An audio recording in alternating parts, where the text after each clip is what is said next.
আসসালামু আলাইকুম দর্শক, আমি নাফিজ জাগরা নার্সারির সাথে দেখে ইসলাম কামাল হোসেন। দর্শক, আজকে যে ভিডিওটা দেবো সেটা হলো আমার প্রজেক্টের একটা ব্রোকলির চাষের একটা ভিডিও। দেখেন, এই যে আমরা আজকে থেকে প্রায় 10 দিন আগে ব্রোকলি লাগাইছি।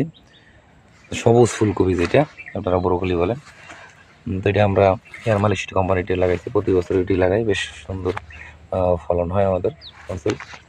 দেখেন গাছের গতি মাশাআল্লাহ অনেক সুন্দর, একবার টলটলা চেহারা। অল্প দিনের ভিতরেই দেখবেন যে গাছ একবার শিকড় ধরার পরে ড্রেনে প্রচুর খাবার দেওয়া আছে। তো খাবারটা যখন শিকড় গ্রহণ করবে তখনই এর ফলনটা বা এর গাছের গুরুত্ব আপনারা হয়তো দিতে পারবেন। ইনশাআল্লাহ পরবর্তী ভিডিওতে আপনাদের আমরা এটার আপডেট দেবো প্রতিনিয়ত। তো এখানে মোটমাট একটা ভিডিও আমাদের প্রায় 50-52টা চারা। তো এখানে আমরা ব্রোকলি লাগাইছি হলো 1 2 3 4 5 6 7 8 9 10 বেড। তাহলে প্রায় 500-র মতো, বা হয়তো কম বেশি একটু হইতে পারে। তো 500-র মতো ব্রোকলি এখানে লাগাইছি।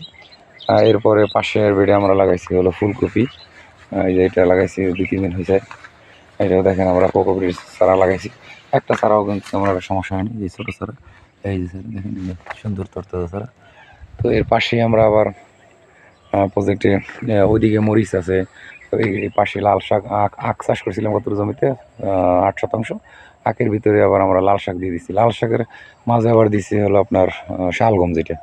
তো এইভাবে আমরা যৌথ প্রজেক্ট করতেছি।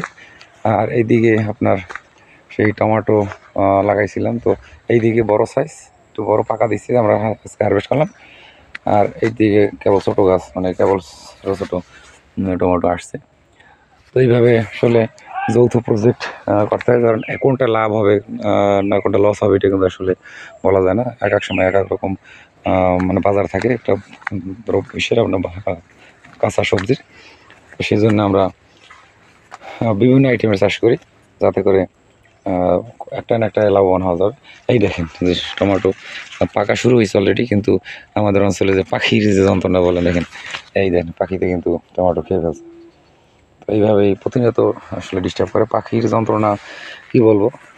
এই একটা পাখিতে, এই পাখির কারণে একটা ফসল দেখা গেলো যে প্রায় 99% ক্ষতি করতে পারে। টমেটো যদি পাকে আমরা যদি হারভেস্ট না করি, তাহলে পরের দিন আইসার একটা আপনি পাবেন না, এই হলো অবস্থা।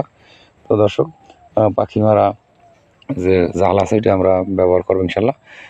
তো দেখি 2-1 দিনের ভিতরে আমরা এটা জাল দিয়ে দেবো। আমরা পাকা শুরু করি, আজকেই প্রথম হারভেস্ট করলাম অল্প পরিমাণে। তো ভিডিওটা অনেক লম্বা হয়ে যায়। তো সবাই আল্লাহ ভালো রাখুক, সুস্থ রাখুক, এই প্রত্যাশায়। আসসালামু আলাইকুম রহমতুল্লাহি ওয়া বারাকাতুহু।